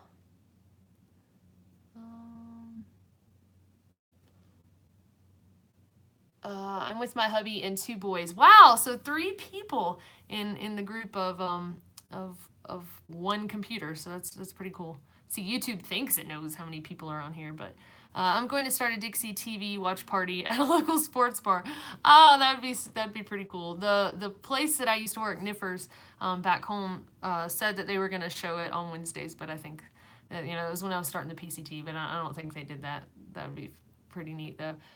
This is insane. Wow. Well, I was attending Berkshire Elementary. What? And my big brother was at Jefferson Davis. That's where I went to middle school, JD Middle School. No way. That's wild. My dad worked for Havana's. Wait, Havana's. Not that bread bakery, like right there near JD Middle School. What was your what was your brother's name? Because like I graduated middle school in 2000 from Jefferson Davis Middle School. That was my that's this is a small world. We'll have to message about this. Yeah, that's really cool. Okay, Kelly says, my daughter Sarah was going to have her wisdom teeth taken out a few weeks ago. I remember you saying that when you were having a Q&A. Well, she got a dry socket. Can't imagine hiking with that. Oh no, she did. I was hoping that she wouldn't. So did she get? She got all of them taken out and only got one. I can't imagine having more than one dry socket. Like, and I bet it was on a bottom one, wasn't it? Because they say that those are you're more likely to get dry sockets. So I'm so sorry that she went through that. I'm so sorry that you had to watch her. I bet it's worse to watch somebody that you love and care about going through that than it is to actually, experience. Like, that's awful. I'm sorry about that. Tabitha says, watching with my 13-year-old who is going to be my hiking buddy. He just doesn't know yet. Well, he knows now, and that's awesome. You'll like it. Just try it. Hannah says, are you going to try to beat your most hiked miles in a day? Yeah, I would like to do that in the basin. I'd like to do a 24-hour challenge. I mean, at least my mind says I would like to do that, but it was pretty brutal. So yeah, I don't know. I'm highly considering it. So I'm hoping that by then I'll forget how much it sucked, how terrible it was, and just want to do it again. But yeah, I'm thinking about it. So yeah, it would be fun, and that would be a good place to do it is in the basin. So in Wyoming. Happy day from Richardson, Dallas, Texas. Did you say dehydrated spam? Yes, it's actually pretty good. So don't knock it till you try it. Best dessert and adult beverage. I like cheesecake and either whiskey and water with a cherry in it or some kind of wheat beer or Pinot Noir wine. Okay, let's see. Drew says, hi Dixie, do you use your InReach for weather forecasts? I haven't looked up how to do that. And actually somebody asked that question, what weather apps I use. So I need to figure that out. But what I do is I'll InReach my mom and say, hey, can you tell me what the weather is for example, yesterday I did that with Gray's Peak. I was like, can you do hourly for Gray's Peak so I know what time I don't need to be up there? And she's like, oh, it looks like it'll be clear all day. And I'm like, no, you don't understand. I need you to check hourly. And so it's kind of mean, but the way I finally broke it down for her, I was like, I need to know at what hour I don't need to be up there so I don't get struck by lightning and die. And she was like, oh, well, let me, and then it was like, well, let me know when you make it over that, okay? And I did. But so I do that. And then if I have service, you have the weather app, but a lot of times that'll ping to a nearby town. It might not be the elevation or on this side of the mountain. But I had a friend tell me about this app called Dark Sky. And if you have service, it supposedly, I don't know if it triangulates. Montana's number. Okay. Sorry, y'all. I just got a phone call. My little sister was calling me. You have my mom, so. Do you mind messaging her and seeing what I just want to make sure like Hank hadn't run away or something terrible hadn't happened. Oh, she's probably talking to me about t-shirts. Anyway, but just in case. Sorry, y'all. My little sister Montana was calling, which is still somebody asked about t-shirts, but I'll go into that in a second. Okay, so yeah, the Dark Sky app is the other weather app that I use. So yeah. I just kind of deal with it, so I can check and it gives me a heads up, but I've not looked and gone, oh well, this one said this and it was more accurate than the others. I just kind of go with it. So I know that's not a great answer, but I would say check out the Dark Sky app. I think it may cost a few dollars, but it's been kind of nice to have when I have service because, like I said, it tells you like at your location. So okay. Funniest moment the night you ran away from the moon. Yeah, that was on the AT. You're amazing. Thank you. Working through your videos so I won't ask questions multiple times. Oh, don't worry about that. I mean, I don't mind answering it, and that's why I do this. So if I didn't repeat some answers to questions, then we would just sit here and stare at each other, or I would stare at the screen and y'all would stare at me staring at the screen. But so yeah, so don't be bashful. Don't be afraid to ask. So let's see. Jim says, if Aaron does a through hike, who will do your videos and will you edit his videos? No, I will not edit his videos because they would be terrible. We should do like one video like that, like where you talk the whole time and you explain whatever. You run your mouth. So we should tank the channel. Is what you're saying. And then I should edit them. And you know what it'll be like? It'd be like comparing a painting of like Mona Lisa to like a stick figure if I edited it. It would just be terrible. And I would just not do a good job. So anyway, we're probably not gonna do that, but that would be fun to do just just for the sake of doing it. Yeah, I would probably just Aaron edit said, yours from the um, AT. okay, but do what now? I would just edit yours from the AT. Yeah. So, but to answer your question, if when I'm through hiking, Aaron will edit, but he would do it like while he was in town. You know, like he's doing now. He's in town. He's editing, and so while he's on the AT, he would just do the same thing. So, let's see. Are you close to the halfway point yet? Getting close, but not quite there. Still a few hundred or a couple hundred miles. Are there any trails that you recommend the most for newbie trail hikers? The AT. The AT, it's really hard to get yourself dead out there. So, I mean, I shouldn't say that. I know that there are people have passed away from some mistake on the AT, and I'm not trying to take it lightly. I'm just saying that, you know, the AT, you can certainly make mistakes, and it's more forgiving. The towns are, you know, often closer together. So I would, if somebody was thinking about doing the Triple Crown, I would suggest them doing the AT first. That's what I would say. So if you just want to get out and do some sections, that would be a cool one to do. Or if you want to do like a shorter through hike, the Vermont Long Trail, or you know the JMT or the Colorado Trail. But again, I would say the Vermont Long Trail would be like the safer, you know, of the three. Um, Follow up from earlier. If someone left you and Aaron some treats at Berthoud Pass, what would y'all wish to be in the box? Oh, thank you, Michael. Well, first of all, I couldn't guarantee that we would find it because somebody else might find it before we do, and yeah, except the alternate that people are taking goes around and does not go to Berthoud. So if we end up taking that alternate, then we wouldn't go to Berthoud Pass. But if you shoot me a message, you know, I can try to let you know. You know, I'm not sure what route we're taking yet, but we like, you know, anything. It's better if it's a surprise, you know. I don't know. I don't know. What do you like? What would you like if there was a magical cooler in the middle of the woods that you found? And Is there a magical trash can next to the oh magical yeah, is there a cooler? magical trash can next to the magical cooler? Yeah, that's a good question. That's the one thing. Like just finding a trash can is so magical to throw your stuff away. But I don't know. Fruit is good. You know, apples. Yeah, any kind of fruit is Gatorade. Yeah, yeah. So apples and Gatorade. We're not hard to please. But yeah, I'm not exactly sure about Bertha Pass if we'll go or not. So, but just like I said, shoot me a message and I might have a better idea, you know. But I just don't think I'll know until we start maybe attempting that bushwhack. But trail name of Aaron, Aaron.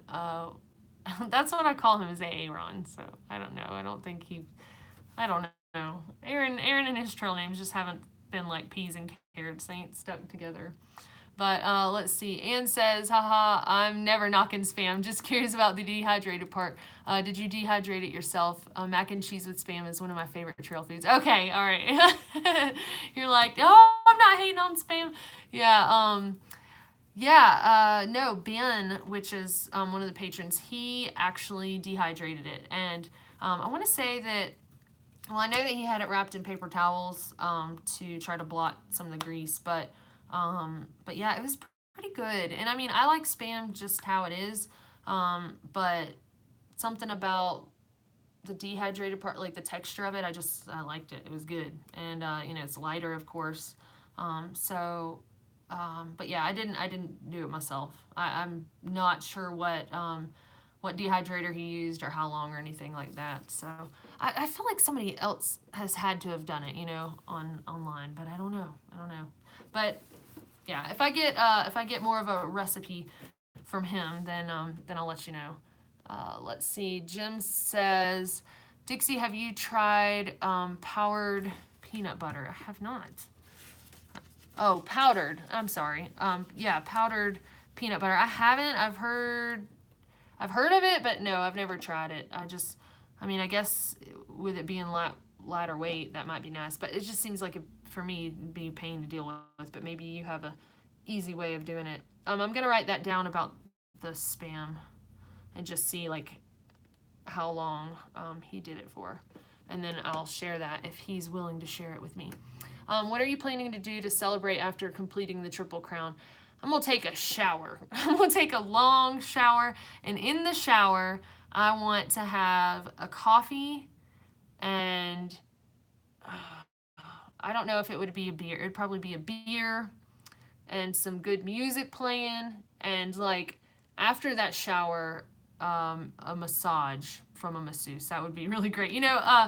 Perk and I thought that when we finished the PCT, we read something, and I can't remember what word they used. If it was like spa, and they just meant like hot tub or something. I don't know, but I thought there was like gonna be a masseuse up there at Manning Park, at this lodge and stuff. Like I thought it was gonna be fancy, and I told Perk I was like, when we finish the PCT, I will buy you a massage. Like, oh, we will get massages, Perk. Like that's, and he was like, okay. I mean, I'm not gonna say no, And then we got there, and there was no masseuse. So I still feel like I owe Perk a massage. So maybe not me giving him one, but somebody would take some money to give Perk a massage. But I mean, I love Perk and all, but we're just not close like that.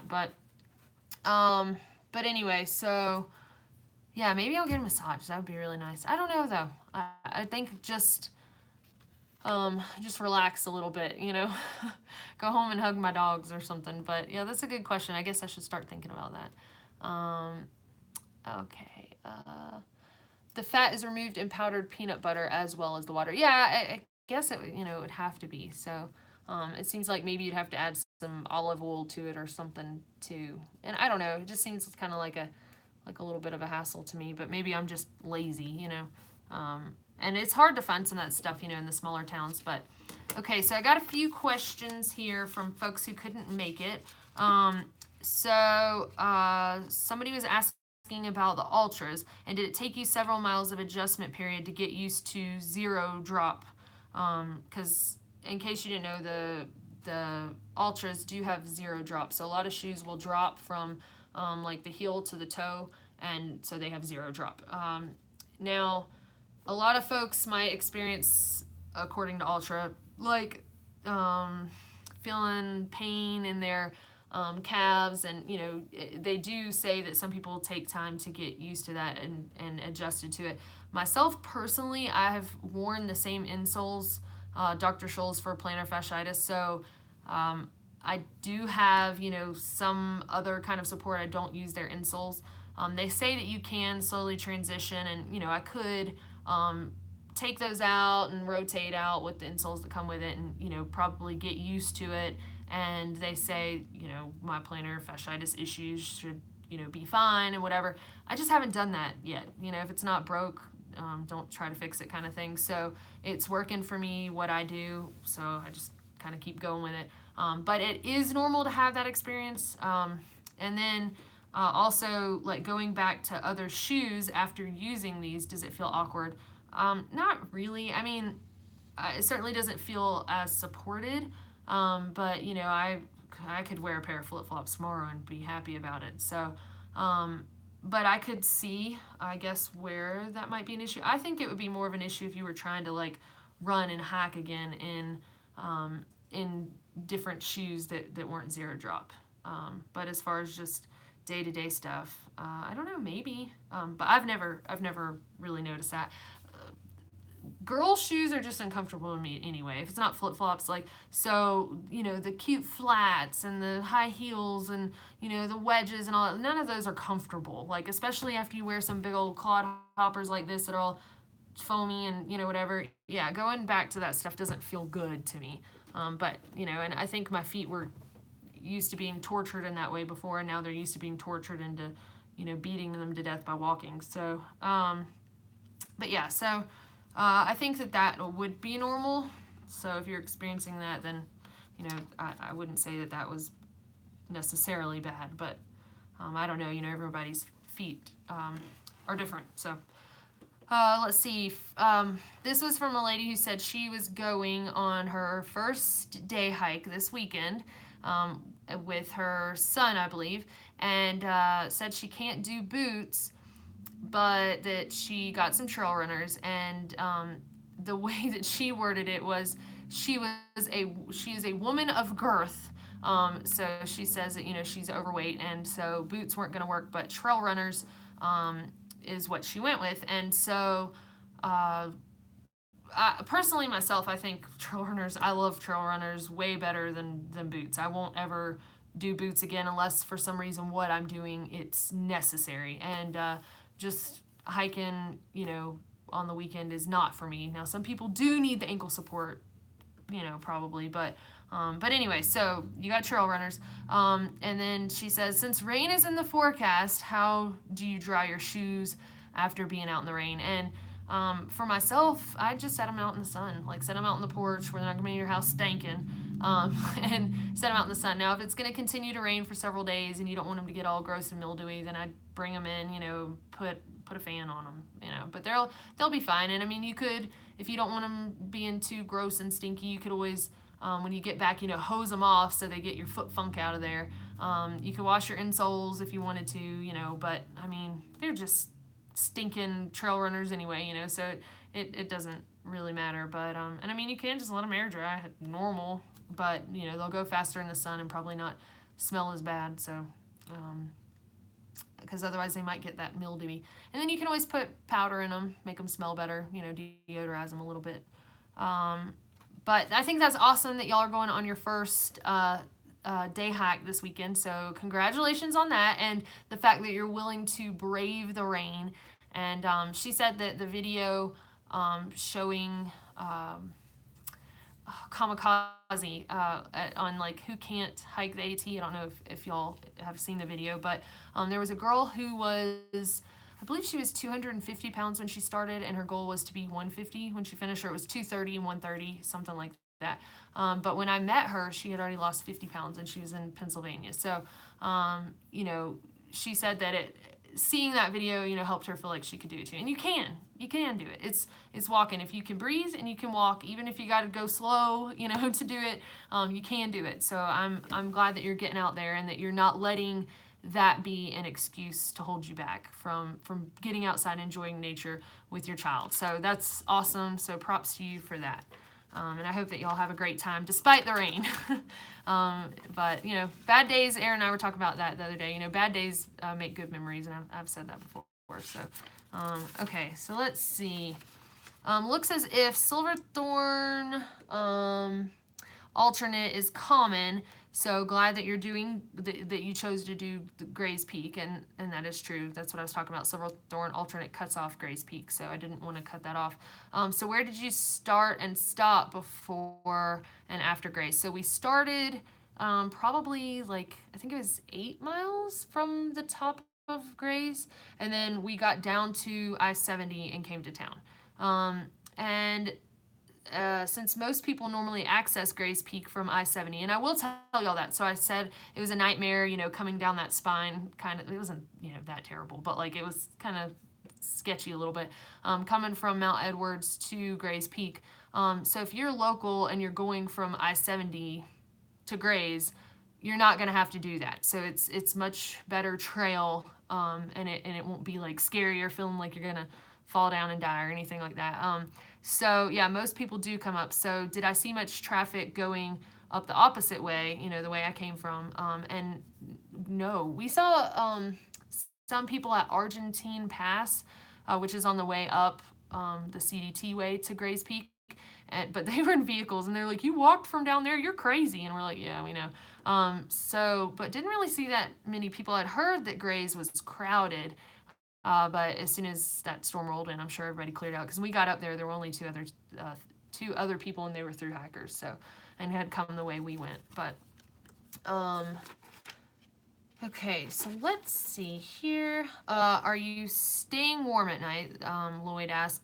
Other than the old Okay, well, that's one question.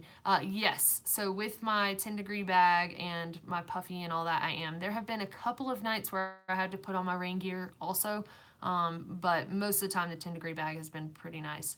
Other than the old concrete building complex, what's the strangest thing you've seen in the woods on all three trails? So this is hard for me, but I think some of the things that spook me out the most are like old memorials and stuff, or like a burnt down building. There was something on the PCT, and it was like, I think some firefighters died out there. And just to be not hiking and seeing something like that, it's just really spooky, kind of like, oh, somebody died here, and now there's a memorial, and stuff like that. Or maybe like makeshift like cemeteries, or something like that might be kind of odd, but yeah, nothing too crazy. Okay, so let's see. I know some things are popping up here. Let's see. um, Thanks for the Q&A. Great pics and videos. Thanks for sharing, and enjoy the days to come. Looking forward to watching the Wind River Range with both of you. Yeah, I'm really excited for that section.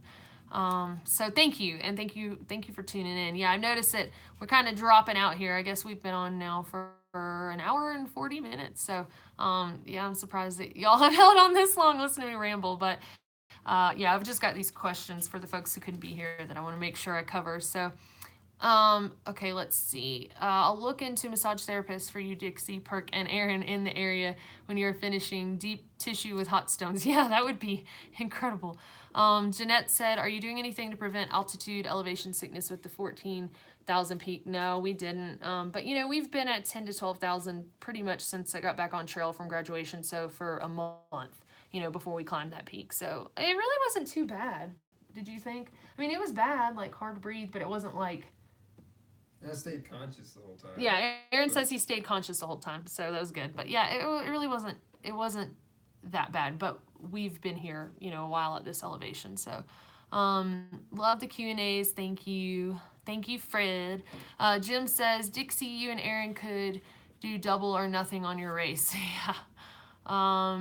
How behind are the videos now? Uh, let's see. How behind are the videos? 2 to 3 weeks, 3 weeks. Yeah, Maybe?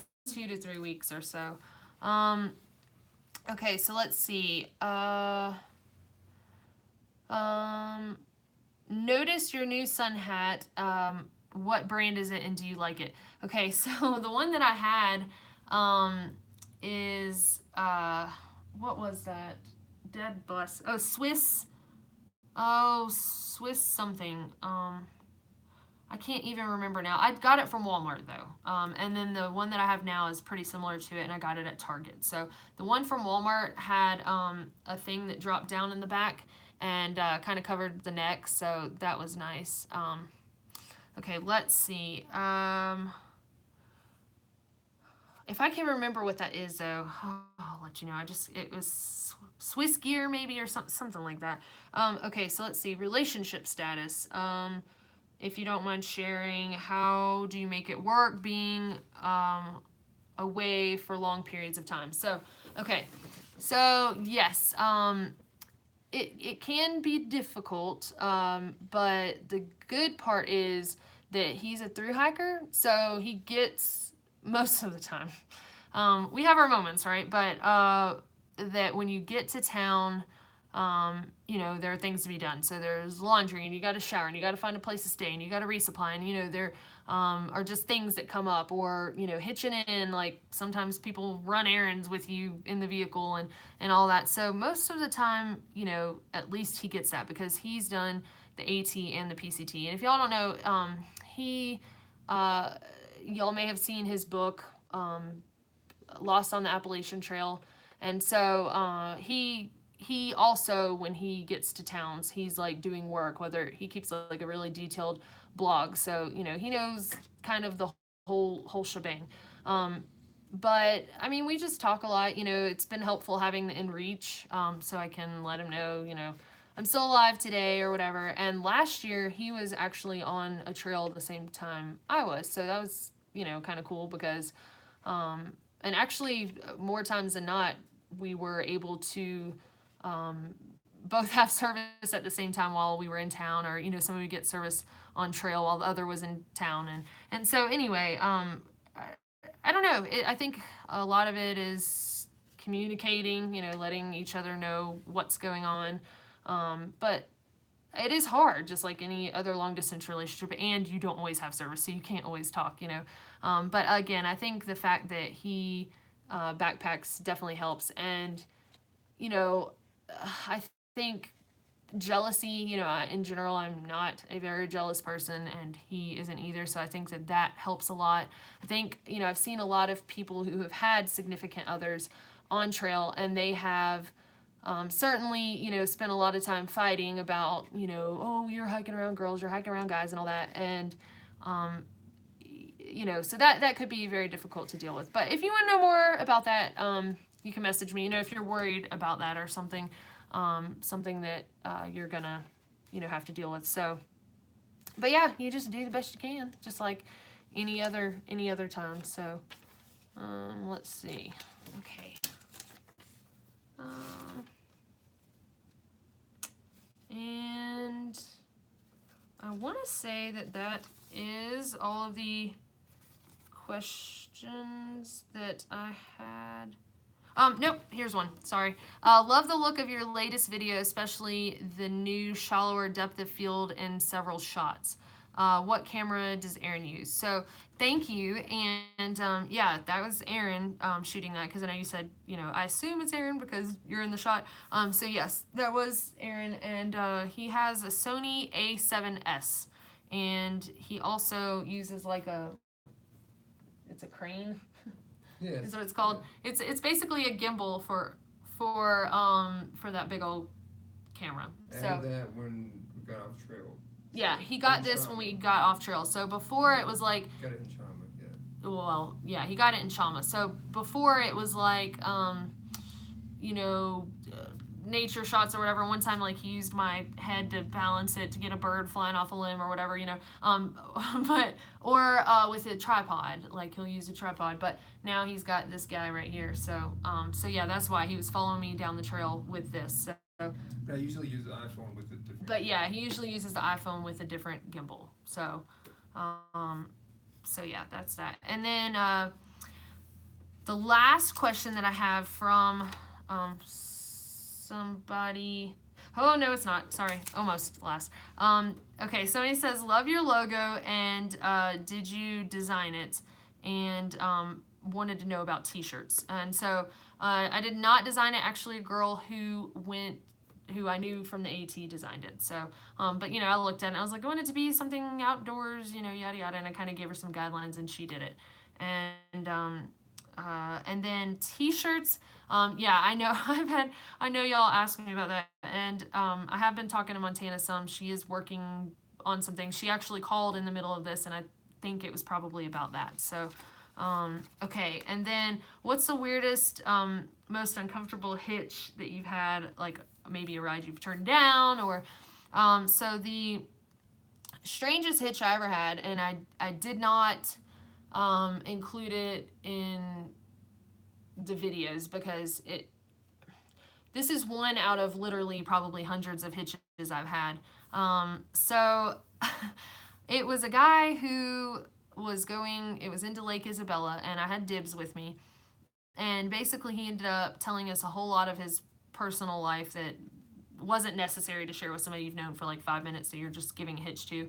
I'm pretty sure, had been drinking heavily, was pulling a trailer down the mountain, and his brakes were supposedly going out. He had gotten into a bar fight, and the man that he fought died, so he spent time in prison for that. He mentioned that the only reason he picked us up was because of me having blonde hair, and then he was just like, "Oh, just kidding, man," to dibs, in prison there are guys on guys kind of thing, yada yada. And it was just increasingly strange. And when I do a book about the PCT, I will go into that detail probably in the book. But I just didn't want to share it in the videos because I didn't want anyone to hone in on that and think that like that's what hitches are always like, because they're not. Most of the time, 99.999% of the time, the hitches I've had have been very, good, have been fine, have had no issues. I have never turned down a hitch, that one. If I had known what it was going to be like, maybe I would have, but it worked out fine. He didn't hurt us. We got to town, there were two of us, and we were happy that we hitched with one another. So, yes, you do have to be cautious, but, one out of literally probably hundreds of times I've hitchhiked near the trail, I haven't had any issues. So, okay, let's see. Dixie, besides your, let's see. Oh, but besides your senses, what app slash source do you use for the weather? And WDE, which means War Damn Eagle. But so War Damn Eagle, back to you. And I did answer that a little bit earlier. So either the weather app on the phone, which is it'll ping a town, and isn't necessarily helpful, or that dark sky app if I have service, or I'll message my mom on the inReach and ask her weather for a certain area. But I need to figure out the inReach you can get weather reports on, so I need to figure that function out. And okay, so that is actually the last question I had. Let's see. Okay, let's see. Okay. So folks are logging off and saying, hope you have a good hike tomorrow. Amanda says, I'm here, late but here. Well, if you have a question that you wanted to get in before I sign off, then you certainly can. Emily says, thank you, Dixie. Looking forward to your next Q&A. My second favorite thing to look forward to besides your official video. Well, thank you. I'm glad that you enjoy them. I can't believe some of y'all have sat on here for an hour and 46 minutes and 25 seconds listening to me blab my mouth. So thank you for that. I appreciate it. I appreciate you wanting to be here. And Mike says, sorry I missed this whole daggum Q&A. Well, that's all right, because it's going to be there to play back. And if you have a question that you didn't get to submit or whatever, Mac, just shoot me a message. So I'll be responding to all the messages and comments and all that stuff before we head out tomorrow. And Amanda says, does Aaron have a YouTube also? He doesn't, but I think if he ends up going out on the AT next year or sometime or whatever, that that he'll start one. So so we'll keep you posted on that. He doesn't do social media. He just doesn't do it. So. But yeah, if you ever have a question for Aaron, just let me know. But anyway, all right. Everyone says thank you. Have a great night. Amanda says I want to see what's in his bag. LOL. What bag? Like his fanny pack or his just his gear? Oh yes, Amanda. Okay, yes, you. I want to say. I think maybe you emailed me. I can't. Oh, video gear. Okay, yeah. I want to say you emailed me and messaged me. So I will shoot you a list of yes. Okay, yeah. I remember you did that. Because you emailed and then you sent a message. Because you saw in the email that it said the best way to get in touch with me if you're a patron is through Patreon. So and that is true. Because I do when I get to town, I do always check those messages and respond to them usually before I leave town, unless for some reason we popped in and out real quick. So let's see. So Amanda, I will let you know. I will send you a list of all that gear because somebody else was wanting that too. Actually, I'm gonna post it. So It's updated. It is updated. The lighter packs too. Thank you. Well, Aaron updated the lighter packs. So. Yeah, that's all I did. Okay. All right. Awesome. Yeah. So I will post that link and I'll send it to you in the message also. And then let's see. Annalise says, Dixie, I'll PM you on Patreon. Thanks. Happy trails. Yeah. The best way, like if y'all ever send me an email and I don't respond, it's not because I'm being a butthole. It's because I just don't see it. Like they get lost in there. So if you ever try to get in touch with me, Patreon message is the best way. So, all right, guys. Well, thank you for all of the good questions, and y'all have a good evening. And yeah, if you've sent me a message, I will get back to you. And I guess that's it. So, all right.